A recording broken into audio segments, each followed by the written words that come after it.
was lightning before the thunder. Thunder, thunder, thunder, thunder, thunder, thunder, thunder, thunder, Thunder, feel the thunder. Lightning and the thunder. Thunder, feel the thunder. Lightning and the thunder. Thunder, lightning and the thunder. Thunder.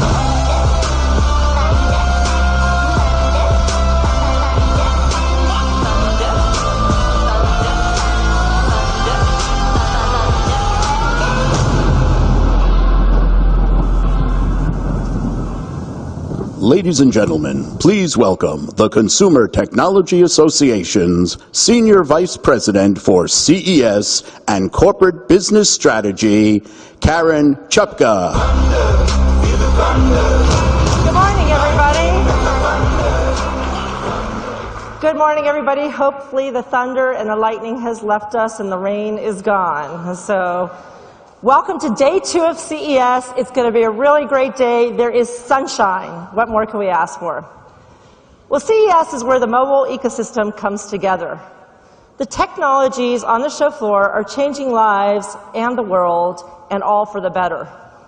And many of these innovations are powered by connectivity. This morning, we're going to take a deep dive into 5G, the next generation of connectivity. Delivering more bandwidth, lower latency, and faster speeds than today's networks. 5G will accelerate innovation across all the technologies on all the displays here at CES, from smart homes to appliances to drones and robotics, self-driving cars, and even smart cities. And this morning's panel is going to explore the innovations that are going to be unleashed by the 5G technology. So here to lead us through the discussion is Sue Merrick. Sue is VP of Content and Editor-in-Chief at SDX Central. She covers 5G and IoT for the publication, and she oversees all of the editorial content on the site. And previously, she was Editor-in-Chief of Fierce Markets Telecom Group. Sue has been covering the telecom industry for many, many years, so we're very excited to have her on this stage. So please join me in welcoming Sue Merrick. Just a young gun with a quick fuse. I was didn't wanna let loose. I was dreaming of bigger things.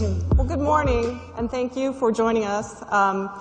I've been covering the wireless industry for almost 2 decades, or a little more than 2 decades. I kind of hate to admit that, but I've covered a lot of the Gs, 2G, 3G, 4G, and now I'm covering 5G. So I'm sure you have a lot of questions. I've been getting a lot of questions. What is 5G? How is it going to be different than 4G? And we're going to discuss those today. So I'd like to bring out my panelists. I've got a great panel here. Come on out, gentlemen. This is Cristiano Amon with Qualcomm. Chi Lu. Hi. Chi Lu. Not all know what Baidu is and what you do. So could we start with that? Why don't you explain a little bit about Baidu? Well, first of all, thank you for the opportunity. Let me give you a quick overview about Baidu. The simplest way to understand what Baidu is, just think about Baidu is the Google of China. It's the largest search engine for the China market, has a strong lineup of consumer services. However, Baidu is pivoting the entire company to AI. We call ourselves an AI company designed for speed of innovation, particularly for productization and the commercialization of AI technology. I want to emphasize it's all about commercializing the technology. Otherwise, it's just all talk. So specifically, here's what we do. We're going to use AI to transform what we call the current set of businesses. Search, in our view, will be still important, but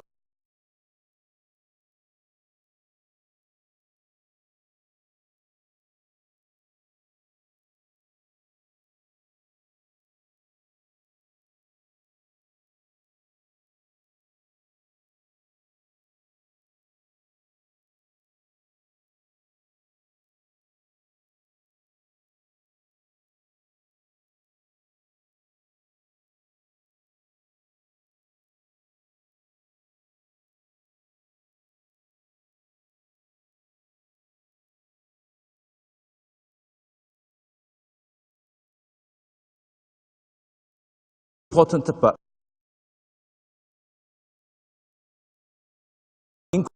talk about what new mobile means. The other is transform our video and entertainment business. Baidu owns a subsidiary called iQIYI. You can think about it's the Netflix of China, but bigger, and a bunch of other businesses. New mobile is important because we believe the future phones will have increasing sensing capabilities, optical sensing, environment sensing, dedicated neural computing, silicon SoCs. That will enable new form of interactions, different type of richer content, all sorts of experiences, personalized recommendation, video, gaming, all those Baidu is innovating in a big way. So that's transforming our current business by AI. The even more important thing is building a serious new AI-enabled businesses, particularly self-driving cars and conversational AI. For me personally, I'm doing a lot of technologies when I was at Microsoft, Yahoo. In my mind, there's no question the frontier of driving AI, it's all related to connectivity, by the way. Driving AIs are these two platforms. One is conversational AI. It's going to enable a new way of interaction because today we mostly sort of finger and the touch, mouse and the keyboard, voice, natural language. This modality will be everywhere. The initial go-to-market on-ramp will be smart homes, in-vehicle navigations in that. And we're doing a tremendous amount of work. Our platform is the largest, the leading platform. We call it Dual OS. You can think about it's Alexa for China, but much more powerful for the Chinese market. The other one is self-driving car. That's just to give me 1 minute. I'll explain that why this is so exciting. Get 1 minute, and then we're gonna. Yeah. Because we're gonna come back. 1 minute, because the self-driving car we have what's called Apollo. You can think about it's a powerful open platform, the Android for car, but way more powerful. At the CES just 2 days ago, we showed the first ever a live parade of a fleet of 10 vehicles built on the same platforms. They're all self-driving, L3 and L4. It's tremendous. So in a nutshell, Baidu is a company innovating at a very rapid pace using AI, and we are leveraging what we call the China speed. China's market is growing, in my view, honestly, at a much faster pace. But we want the Baidu innovation to benefit everybody. That's why CES is very important. We want to showcase our capability. We want to take our technology and the business global. So Dual OS will be global already in Japan. Apollo will be global in Singapore, South Asia, and a lot more to come. Okay. But thank you for the opportunity. We're gonna come back. I know I'm a little bit using your more time. I do have two other speakers. Hans, you recently joined Verizon after years of working for an equipment company. So what have you kind of learned along the way, and how? Tell us about how that relates to 5G, because you've been talking about 5G for a long time. Yeah, I have. Yeah, I did 28 years for a Swedish great company. Worked, of course, with all technologies, all the Gs that you talked about on the forefront on 2G, 3G, 4G, and also, of course, starting the 5G race. And it's just an exciting time to join Verizon in the forefront of implementing it. I have been giving advice to all the carriers in the world what they should do with technology, and now I'm sitting there myself and I'm receiving it. So no, it's just a fantastic journey to be part of that, and of course coming into Verizon with an enormously strong engineering capability, good execution. We have assets all the way from Yahoo to telematics to the traditional networks. So of course it's a great opportunity when 5G is coming into the market right now, and we have already announced that later this year we're going to have the first slice of 5G, which is residential broadband in 3 to 5 markets commercially. So we are really ahead of this. Before I joined, they had worked a lot with 5G already. So we are super excited, I have to say. And I'm going to come back to you about the sure 5G rollout. But Cristiano, so Qualcomm is a chipset company, but you're also very involved in 5G R&D. Tell the audience a little bit about how you guys think of 5G and what they should know about it. Absolutely. Well, thank you for the opportunity to be here. Very happy we have a full house. I think 5G is important. I will say one thing that Chief from Baidu said that it's right at the heart of many of the things that we believe 5G will bring is actually a transformation in mobile. When we are in this interesting time of the industry in the mobile, which is in between Gs, that's how we call it right now, and I think there's questions about, what is going to happen with the mobile industry as they mature. I think that 5G is coming, and it's going to significantly transform the mobile industry. The mobile industry is not static. The photograph we have right now, it is not, how it's going to be, and it's going to change dramatically. And that's because of how we think about the role of 5G. The problem that 5G comes to solve, it's number one, I think users want now more data. They want unlimited data. I think it's Verizon as well. They want higher speeds, and they now assume that connectivity needs to be there. That's why we have the metaphor about electricity. It's like we just don't talk about the use cases anymore. We just assume it's there. And then you have changed the paradigm by having everything connected with the cloud. The other thing that 5G does has to do with other industries. 5G is taking the scale of mobile to the other industries, so we're going to have massive IoT. And the last element, we started to add something we never had in any of the Gs, which is the ability to support mission-critical services. So what 5G will basically do is make sure that every single connectivity is going to be wireless, it's going to be a fully convergent connectivity, and it's going to go not only about mobile, what's use case we talk about right now, but it's going to be basically everywhere. And I just go back to that point, how it's going to empower the scale that we have on smartphone to many new use cases. That's a very exciting thing within the mobile environment itself. Okay, so 5G, I know probably a lot of consumers think, oh, that means I'm going to have to get a new phone. I hope so. But in reality, it's bigger than that, isn't it? Yeah. Hans, you've talked a little bit about the societal impact, I guess, would be maybe one way of phrasing it. Two things I think is important, and being part of designing 2G, 3G, and 4G, they were predominantly consumer technologies with speed and throughput being better every time. When we started with 5G, of course, we thought a lot about industries, as Cristiano said. I mean, secure, many more connection, etc. That was the start of the 5G, and suddenly you have new currencies. And I mean with the currency, low latency is a new currency, security is a new, and multi-connectivity is a new one. Speed and throughput will be there as well. So that's how 5G started, so one need to remember that.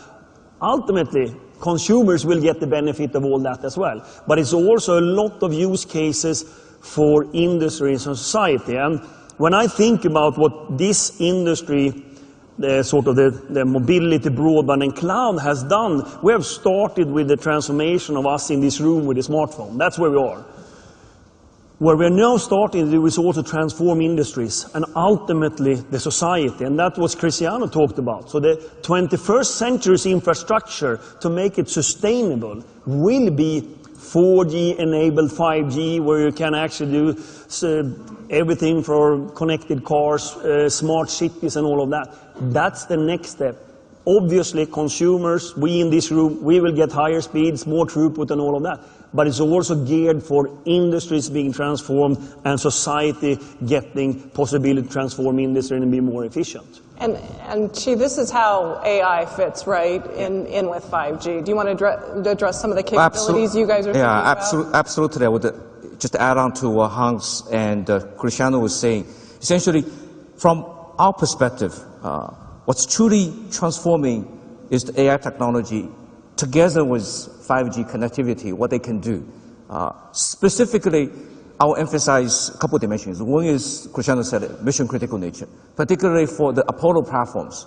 We've been working with a lot of partners, particularly actually one of the partners is NXP, the companies that Qualcomm is buying. We have a lot of, they are one of the early adopters of the Apollo open source platform. We have a fantastic relationship.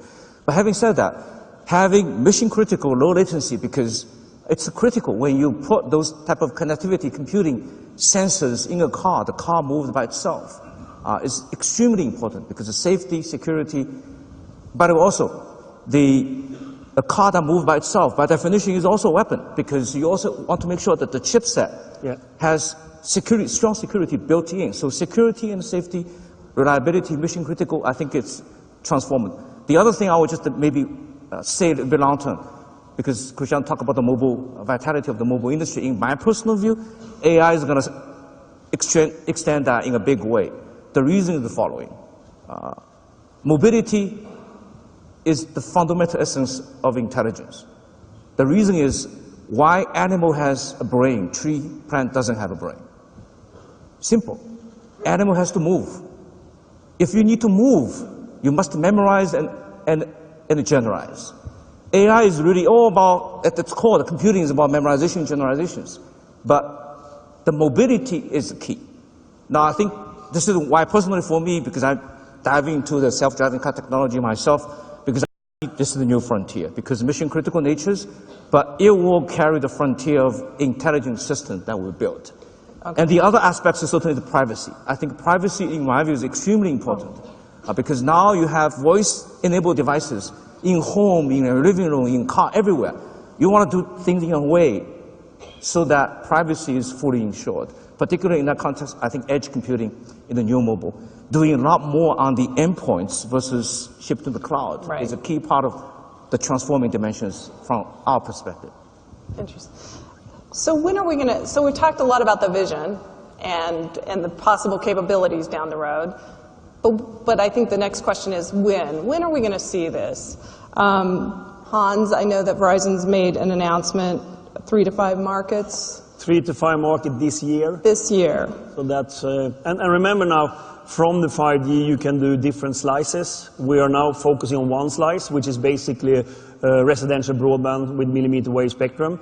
In order to get superior performance quicker to the market. So that's what we're launching already this year, which is ahead, of course, of the standard. But we have worked quite long with it. We have had test beds, 11 cities during 1.5 years, I guess. So we are surprised how the millimeter wave, how great it is, and the speed and throughput before is up over 1 gig on 1,000, 2,000 feet. So it's a big difference how you can do things right now. So, but that's only one use case where we can talk about many others, but we start with that use. So you're starting with residential broadband in these 3 to 5 markets using millimeter wave, but it is the pre-standard version of 5G. And as soon as we have a standard, of course, we move to that. But what we have learned is, of course, we've got extremely good competence how millimeter wave works, because that's very important, but also how 5G is working, because it is another design and standard. Remember now that historically standardization has been on the radio. Now it has to include also the core parts of the network. So it's a much bigger thing.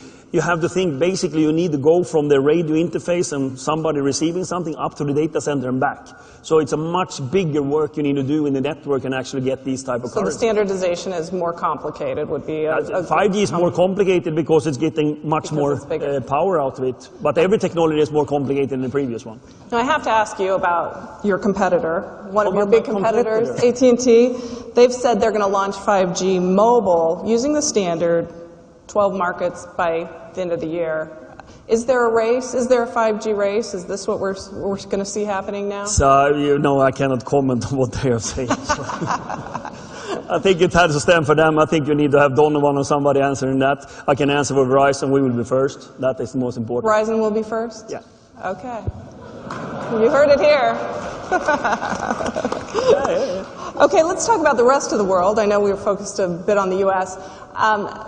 Chi, can you tell us a little bit about China and what they're planning to do with 5G? And, you know, are they going to be as quick as the U.S., faster even? I don't know. Yeah, so Baidu as a company, we're not principal in the communication business, but we do participate, you know, for China, the top 3 mobile operators.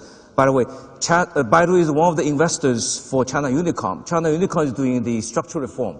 Essentially, in some ways, there's a mixed ownership. So Baidu is participating in that reform. So from what we can see, the timeline is consistent on the global scale. Essentially, largely we expect around the year 2020. This year will be a lot of trial, experimentation, deployment. Baidu is participating in a number of areas. For example, one is in IoT. Specific case will be like, say, bike sharing. Bike sharing, by the way, is huge now. It's everywhere in all the major metropolitan.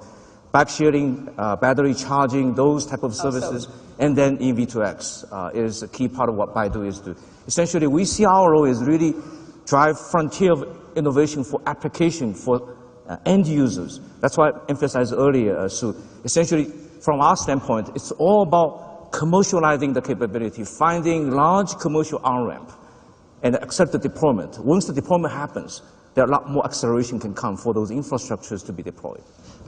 You should probably explain what CV2X is, because I'm not sure everyone knows. So. Well, V2X essentially is a vehicle to a bunch of other communication, vehicle to vehicle, vehicle to human, vehicle to infrastructures, what's broadly called V2X communications. As part of the Apollo platforms, we're working with a number of partners to design and implement new way of V2X application and scenarios. In that particular context, one thing I want to add is you need to have policy innovations together with the technology and the infrastructure deployment. Because in V2X, for example, Baidu is working with a number of municipal government in China to design new infrastructures, new city infrastructure, new policies that make it easier so that not only the commercial deployment of the new technology, but overall the future urban areas will be highly efficient. One thing I would call out, just 30 seconds for everybody to pay attention to, this thing called Xiong'an. Xiong'an is the next mega city in China. It's being built ground up. Essentially, President Xi kind of initiated this new massive initiative. It's designed to be bigger than Shenzhen, bigger than Dubai, a lot of other cities. But the intent is to lead the future of urban designs. And new infrastructures, communication infrastructures, autonomous mobilities is being designed from the ground up. Our view is, at this stage, policy innovation, technology innovation, tangible, commercializable opportunities to drive innovation in combination, in unison, is a key to enable new generation of infrastructure to be deployed. Self-driving, in our views, is absolute one. Conversational AI for smart home is the other one. And so he had a lot to say there. I know you guys are also involved in the cellular vehicle, Cellular V2X. There you go, the acronym. But also from your point of view, because you work with carriers all over the world, what do you think about timing?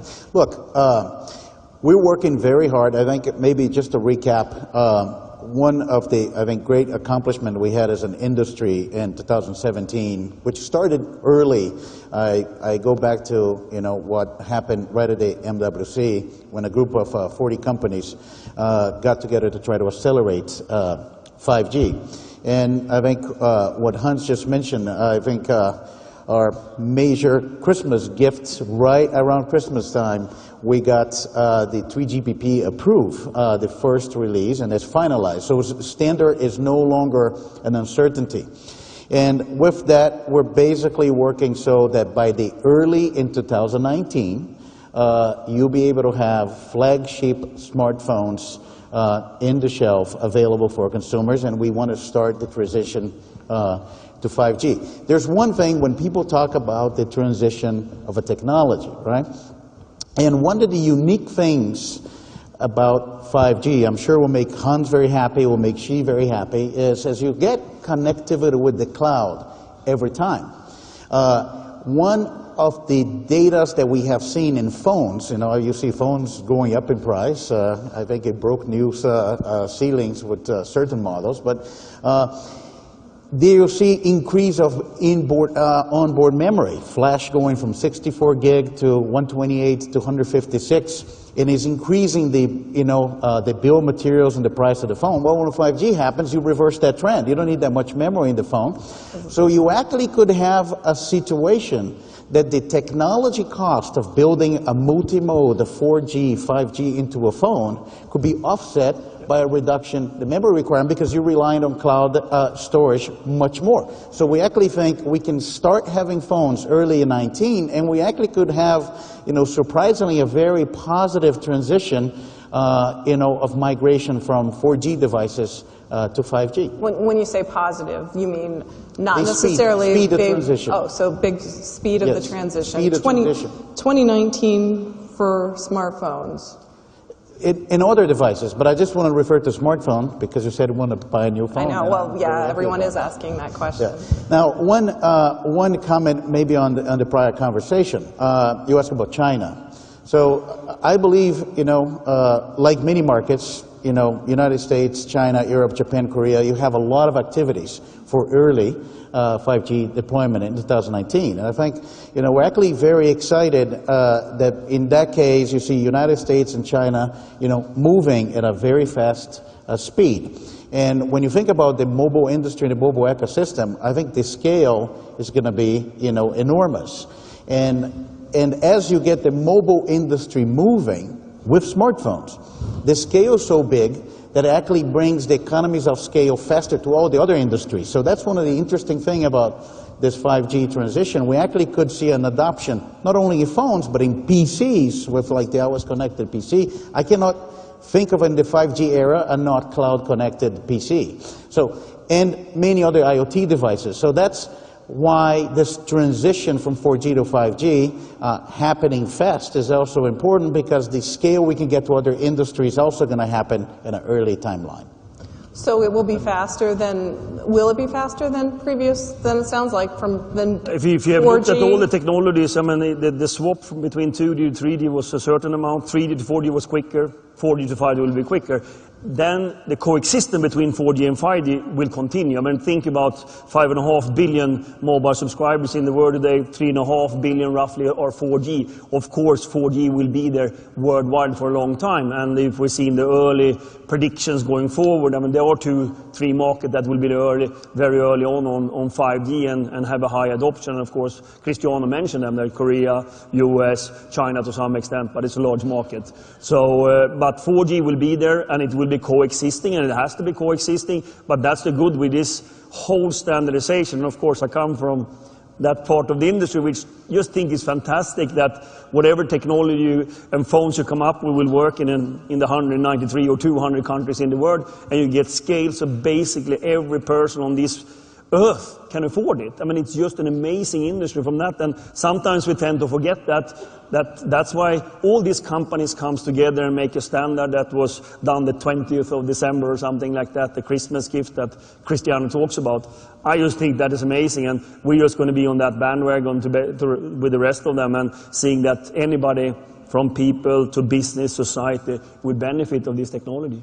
There's a track record, I think, on the speed of migration that you can see. If you go back to the 3G era, if we remember, we started with 3G, and then we got to, like if I talk, whether CDMA 2000. Well, yeah, we also had a couple different standards. Yeah, CDMA 2000 or WCDMA, we get like this big migration to megabits. I remember that. Yeah, with HDS-DPA. Then you have, another migration to a fast uplink. If you look what happened in 4G, just within 4G, we have seen super fast migration. We started at 100 megabits, we went to 100, 150, 300, 500, 600, now we have gigabit LTE. So you can use that as a proxy of how you should think about the speed of transition, just within happen within 4G in itself. The other element of this is what Hans mentioned.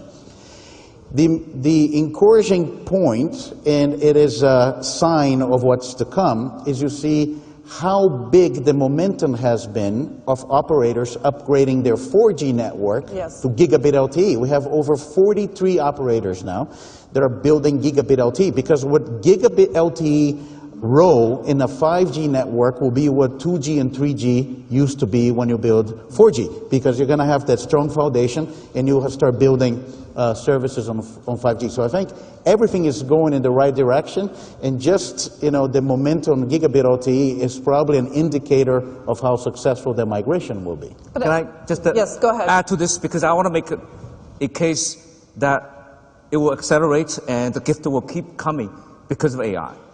Because AI, the innovation will accelerate. The fundamental nature of AI, it requires lots of data to work. In many ways, data is a new form of capital. It's a means of production. Because in the AI era, just a simple example, you cannot build a system with brilliant people, millions of engineers that understand the natural language conversation. You have to have data. You cannot build a system that can recognize all the objects on the road and be able to navigate. You have to have data. So the key thing is, with more data, the innovation cycle will accelerate.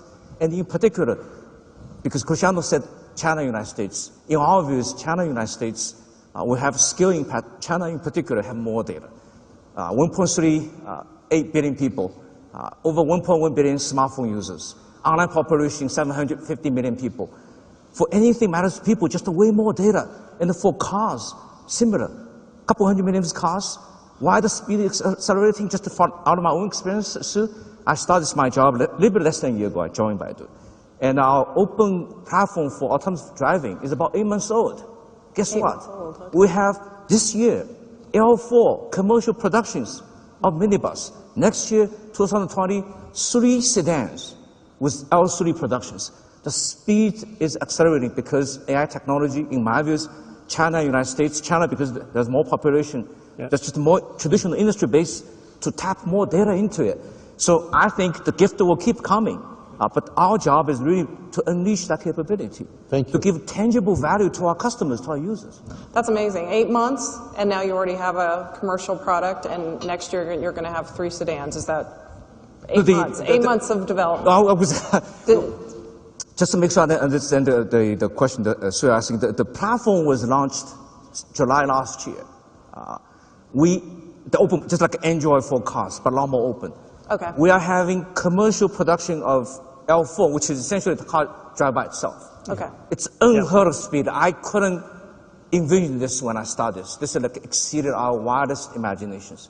But shows the power of the technological innovation capability. And the key thing, maybe I will say one more thing, is Baidu take an open platform approach. We have an open platform for cars, open platform standard. for conversational AIs. It come from a little bit my personal background. When I was at Yahoo, now you have Yahoo now. So when I was at Yahoo, my team actually... That's okay. Yes, we're partners. Small industry. Small. My teams, out of a little bit of a historical accident, created something called a Hadoop. Because I see the power of a Hadoop ecosystem. Enables so many businesses to have analytics intelligence. So we are strong believer at Baidu. Our open platform, open innovation, tapping into the vast opportunity, what we call the China speed. Because in China, there is also government willingness to invest, policy enabling cars to be tested easier. But we want our innovation to benefit the whole world. I think United States, China together with other markets, I think the gift will keep coming. Now, we've talked a lot about speed, gigabit, LTE, but latency. Latency is the other key here. And when we talk about AI and autonomous driving, let's explain a little bit about latency and how that affects this. Cristiano, you want to go? In the feature set of 5G, we want to bring the latency over the air to 1 millisecond. So to give you a comparison, about 30x improvement over 4G. Over 4G. And what actually that bring is a number of different, I think, use cases and transformation. Like, for example, there's one, which is we've seen the reaction of many of the ecosystem and cloud companies, in particular the ones that have been building mobile-based social networks.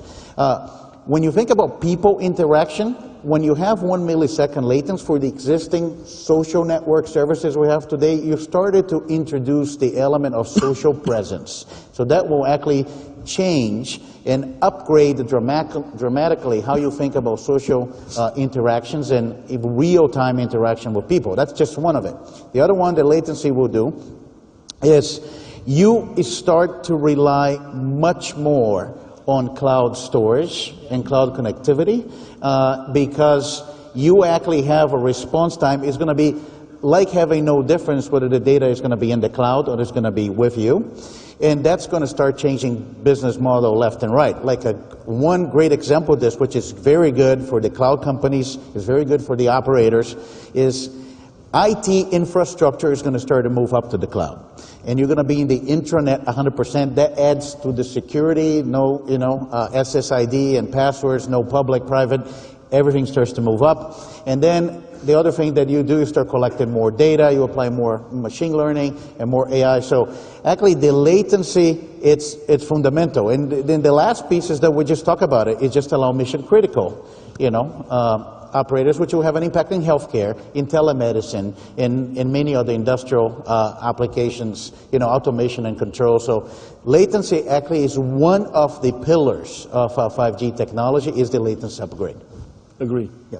So I would just emphasizing the mission critical nature for vehicles because you have, within a short term, for human about 300 milliseconds, you have to make a move. The computational resources, the amount of data, all the sensors, LiDAR, cameras, radars, all these things have to be fused together in that short span. Connectivity latency is extremely important because today's vehicle, we talked about all the L3, L4, Right. they all require something called HD maps. These are maps not for the human to see, for the sensor to see. But the HD maps have to come from the cloud. You have to have low latency in mission critical matters. So for me personally, it kind of reminds me, my business right now is not communication, but when I was at Carnegie Mellon, did my PhD thesis, I was doing mobile. And we always optimize for 1 millisecond, 2 milliseconds, because my experience is that once you reduce latency, just open up opportunities for all sorts of applications. So 5G in that regard, for me personally, as more of a technologist, is fantastic because with low latency, you can open up so much opportunities. No, I can just add, just so you understand, I think that what both of you are saying is that when the latency come down to those levels, you can just take away a lot of, let's say, assets that are very close to where you do the execution. You can think about the camera today having a lot of intelligence out in the camera doing video. That could only be a lens in the future because you can do all the live from the mobile edge. It could be anything like, think about virtual reality, for example. 70 milliseconds is good for that. Now we're down to 1. Then you have mobile virtual reality. But of course, to get to 1, you need to design the network very clearly because it's not only the radio access anymore, because you actually need to go up to the data center. And suddenly you have a totally different infrastructure that you need to set up. And that's why we at Verizon, for example, now came out with a new architecture which is called the Intelligent Edge Network, where we're basically reusing a lot. And then you need fiber because ultimately you need to transport this with fiber. Right. It will not work without that. You need a passive infrastructure, and then you need spectrum that can handle it then in a little bit bigger chunks in order to do it. So it also requires a different set of assets to be able to do it. But to be honest, that currency we have never thought about being mobile before. And again, I think our imagination is probably our limitation. When you have open platforms and a lot of great developers all around the world, and we have so many people that are now connected, that's why I say that whatever technology revolution you have seen before is super slow compared to what you're going to see in the future, because so many are going to be part of this. So I was told not to get too technical, but you guys are talking edge computing, you're talking cloud, you're talking... Was that technical? I thought that's becoming the norm of discussion, right? Well, as long as we're being a little nerdy, let's talk about millimeter wave, Hans, because so that spectrum is, it could have some difficulties, short range, or you tell me, what have you learned with millimeter wave? Because it's never been used for these kinds of applications. I think that what we have learned is, of course, that millimeter wave extremely high up in the stack of frequencies means that the range is not that long. But the throughput is enormous because you can get big chunks of megahertz. That means that you can get up to 1 gig, 5 gig in throughputs on 1,000, 2,000 feet. And what we learned was that you can go to 2,000 feet. You're easily on 1 So things like trees. Yeah, rain, we had, of course, worries about non-line of sight, half line of sight with things. That has proven to work very well. I think that the challenge that we're seeing in some cases is that we need a different installation indoor in order to receive the signal, because you build houses much smarter today that for any signal, to be honest, that indoor coverage is tougher. But I think that the millimeter wave in our test, which started long before I was there, has proven to be surprisingly better than we thought. Surprisingly better? Yeah. Okay. And we see also right now, and as you have seen, there were basically all markets in the world that are into 5G right now are doing millimeter wave. We launched with Cristiano's team right now, NR on millimeter wave with Novotel coming out with products and doing very good tests with that. So now but again, it's the spectrum holding in total you need to think about, but millimeter wave will be important for big throughputs, low latencies. Do we want to talk a little bit about spectrum? Because yes, spectrum's fundamental. You need fiber too. And spectrum, as we know, is a constrained resource. So, Cristiano? So I will start by just validating what Hans said. I think from a Qualcomm standpoint, and we now have done a number of different field trials. I think we have our first chipset, the X20, that is going to be supporting, both millimeter wave and sub-6 to enable, all the devices we've been in the development, and I think the results for single millimeter wave, it's very, very positive. I would say that I think the ability to put a millimeter wave in a 5G standard, some of the elements of fast switching on 5G, and what we basically see is even if you deploy an existing market, you know, yes, the networks are going to get more dense, but if you look in some of the existing markets and you just put millimeter wave there, just because of how the system works, we're seeing, you know, coverage reliability like in the 60-70%, which you can see about how much traffic you can take in relying on some of the lower frequencies that propagate further to build, and you have the gigabit LTE foundation. So I believe at the end, the industry already made the decision. The last mile data to the end device is wireless. Really? And therefore, I think we always joke like resistance is futile. Allocate everything to wireless, right? So I think you're going to see millimeter wave spectrum. We see bands in the upper part of 26, 28, 39, and we also see sub-6, you know, in the 3.5 band and some refarming of existing spectrum. I think we're trying to design a system so it's going to be flexible to accommodate all those bands and be able to operate in multiple markets to have scale. And the interesting thing about the whole spectrum discussion, which is 5G is not about a millimeter wave choice or a sub-6 choice. It's actually about all of it. It's about a gigabit LTE foundation. It's a sub-6 frequency. It is probably rely on the existing, you know, network architecture, and then you overlay that with a more dense, or not necessarily, depending on the outdoor use cases, doesn't need to that significantly more dense millimeter wave. And you talk about gigabit, units of gigabit, tens of gigabit, and it is about all the system working as one. And I think we're designing our chips for that, and I think that's how 5G successful rollouts is going to be. Okay. It's going to be a mix of a lot of different spectrum, is what I'm hearing. It's like a puzzle. Lots of opportunities. That's the reason we actually, you know, in CES, we took the opportunity to show, to make an announcement. On Monday, we announced a completely disruptive solution for the RF front end. All the components that go from the chipset, the digital, all the way to the antenna, the power amplifier, the filters. We actually announced the tunable front end because you have to bring the scale to the mobile industry. We're going to go from what will be thousands of combinations of bands on 4G to 10,000 combinations of bands with 5G plus 4G carrier aggregation. And the ability to have now smarts on the front end, so you can actually tune the front end, whether you're in a 5G or 4G, you know,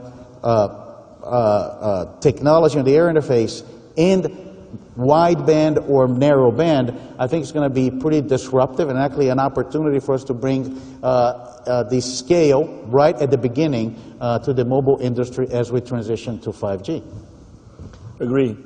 So let's bring it back to, if I'm a company in the audience, you maybe a mid-sized company, what do I need to think about for 5G for my business? I mean, how should I be thinking about this? Should I be thinking 5G is going to be something I'm going to have to incorporate into my business?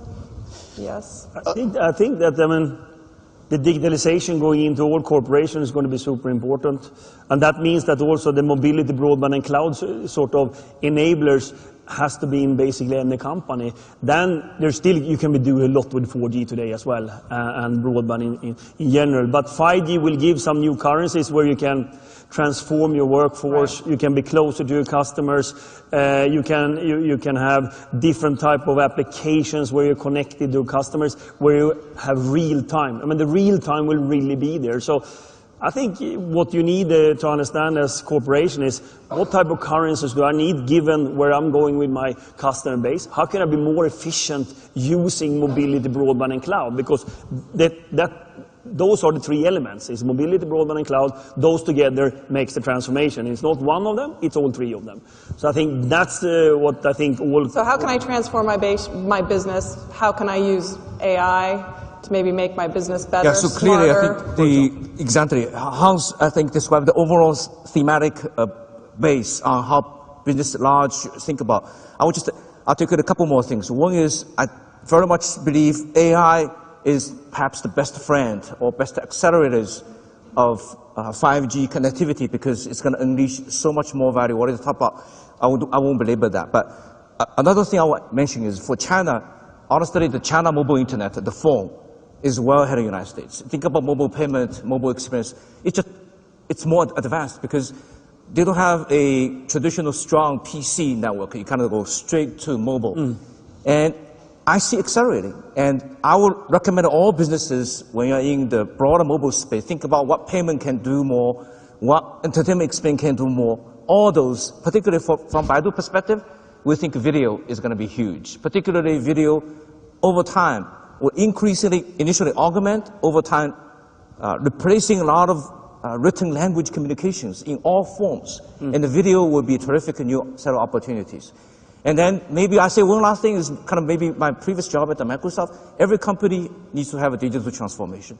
Having more connectivity, lower latency, higher bandwidths, mission critical in nature for particularly going beyond the consumer, to your earlier point, to businesses. I would just elaborate. Baidu is working with like steel mills, manufacturers. They can all benefit. As leaders of those businesses, I think they all should think about proactively where they can reduce cost, where they can expand their customer bases, elevate, transform their current product to a new height. There's broader opportunity for everybody. You know, if I can maybe add from a different angle, complementing this. If you think of every single industry today, and I think we will have a hard time finding an exception, the smartphone is a part of their business or their network. Like, if I just pick an example, if I look at the banking industry, people probably expect to do more today on a banking app than actually if they go to the branch. So I think companies need to think about, first of all, that is now an essential part of their business. What more capabilities they will be able to add? What do they do with smartphone when 5G come? And I think you're going to see a new upgrade on service capability. That's one. The second one, and we have limited time, but 5G creates a new paradigm shift on how you think about, I mentioned quickly, IT infrastructure.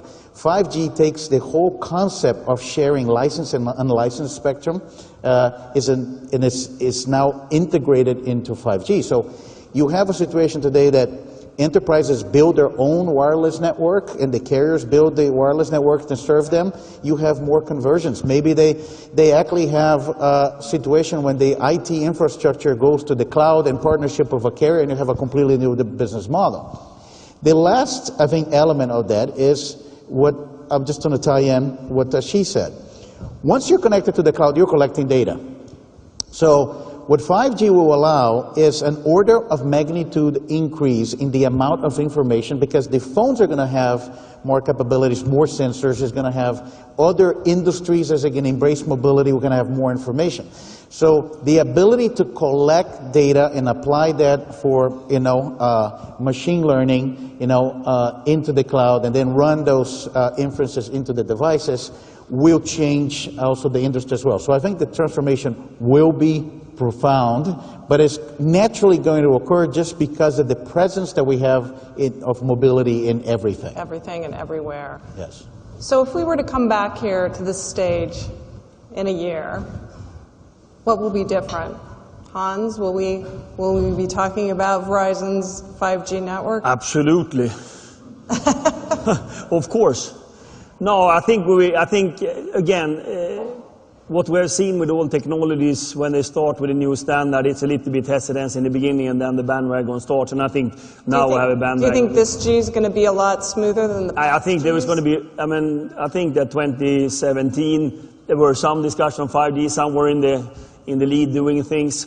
2018, we're going to hear so much more, and so many more companies going to think about it and do it. And to be honest, there's a lot of industrial companies that are now thinking what they can do with it. A large corporation, what can we do with it? That is not in the technology area today. So I think we were going to see much more about that. We're going to see one U.S. carrier Verizon launching some markets. So I think it's going to be great. Now, I think more ecosystem and more collaboration again. This is collaboration on the higher level because I mean, you need to work with the Cristianos of the world and the Baidus of the world in order to make it happen. So I think that's going to be very important, the ecosystem during 2018, because we have the release on 5G right now, how the mobility is going to work. But you need to test it, you need to work together. I think that's going to happen. I think we're going to talk much about that. Chi, are we going to see a lot of AI in a year? And in a year, are we going to be, it's going to be just much more common? Yeah, so the way we think about this is 2017 in China, what we call it is the Yuan, meaning the beginning of a year, AI industry would be essentially solidified enough that it start to build the foundation. That's why Baidu as a company, we're pivoting the entire company. We're essentially pivoting towards AI. Design everything to accelerate innovation. To me, it's all about commercializing the technology so that's tangible. And that was last year. This year, we see essentially the early phase of takeoff, meaning that autonomous vehicles, clear. We will have volume productions for L4 and L3. I think so we that will will have, accelerate. We Next will year, have we will vehicles? see. Yeah, exactly. What do you say? I'm sorry. Next year, at this time, we'll have some autonomous vehicles? Well, yeah, absolutely. We actually will have one L4 vehicle being volume produced this year. Next year, we'll have volume two. produced, okay. So I think that pace will accelerate, and also the conversational AI, the smart home, the device deployment will also accelerate. The key is more commercialization of the technology. And the last thing I would say is the United States, China, the global innovation pace, in particular, through collaboration, through open platforms, will benefit everybody. Next year, when we come back to CES, we're going to be talking about I'm pretty open confident platforms. we're going to see a lot more innovation, and also innovation from China that goes beyond China, start to benefit the rest of the world.